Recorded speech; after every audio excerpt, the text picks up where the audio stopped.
Hello बच्चों, let's read out the question first. What is the equivalent capacitance between A and B in the circuit shown? So यहाँ पर हमें एक circuit given है जहाँ आप देख सकते हैं कि 2 ohm resistor, 4 ohm resistor, 6 microfarad, 6 microfarad, 3 microfarad ये A और B पॉइंट के बिटवीन में कनेक्टेड है। तो हमें A और B के बिटवीन में जो इक्विवेलेंट कैपेसिटेंस है वो कैलकुलेट करना है। सो बहुत ही बेसिक सा क्वेश्चन है। चलिए स्टार्ट करते हैं हम सोल्यूशन से। But before of it, let's talk about the key concept which we are going to use here for this question. So देखिए बेसिक कॉन्सेप्ट यदि मैं बताऊं यहाँ पर, so बेसिक कॉन्सेप्ट हो जाएगा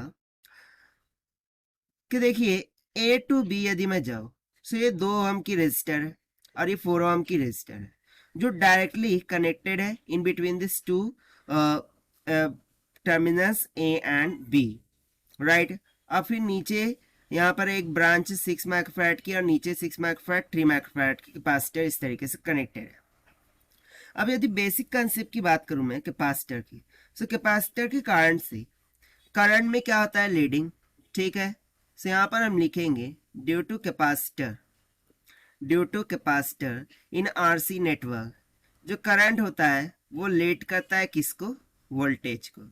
current is leading to voltage. So यहाँ से हम सिंपली स्टार्ट करते हैं फिर सोल्यूशन से कि इन टू दिस सर्किट यदि ये 2 ओम की रेजिस्टर और 4 ओम की रेजिस्टर डायरेक्टली कनेक्टेड है in between the points A and B, so इसके कारण से जो चार्ज है वो सिर्फ और सिर्फ इन रेजिस्टर से फ्लो होगा और इस कैपेसिटर से फ्लो नहीं करेगा, ठीक है। सो यहाँ पर हम लिखेंगे there is direct connection between A and B by resistance and resistance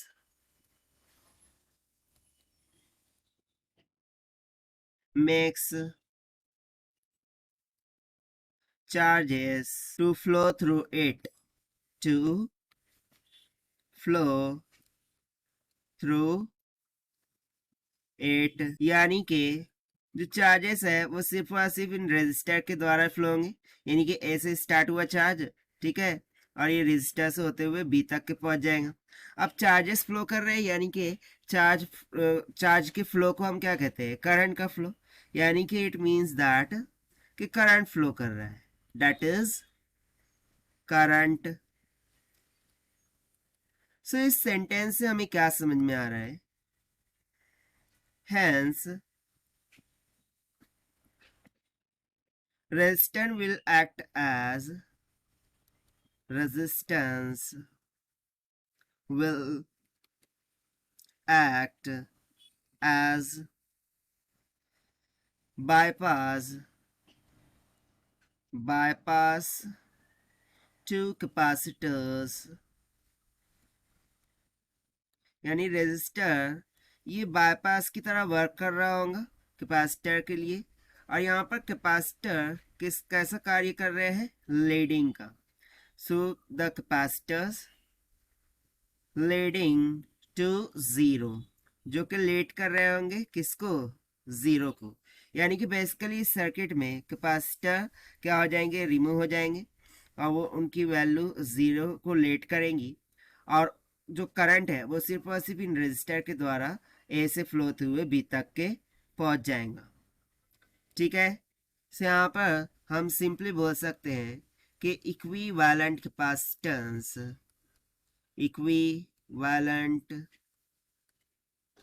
capacitance of given circuit will be 0। कितनी हो जाएंगी, 0 हो जाएंगी। और यही हो जाएगा हमारा आंसर फॉर दिस क्वेश्चन, जो कि हमने सॉल्व किया by using the concept capacitor में कैपेसिटर करंट से करंट लीड करता है वोल्टेज को. Now let us take the option. So option C will become correct. So this is the required solution. I hope you understood well. Best of luck. Thank you.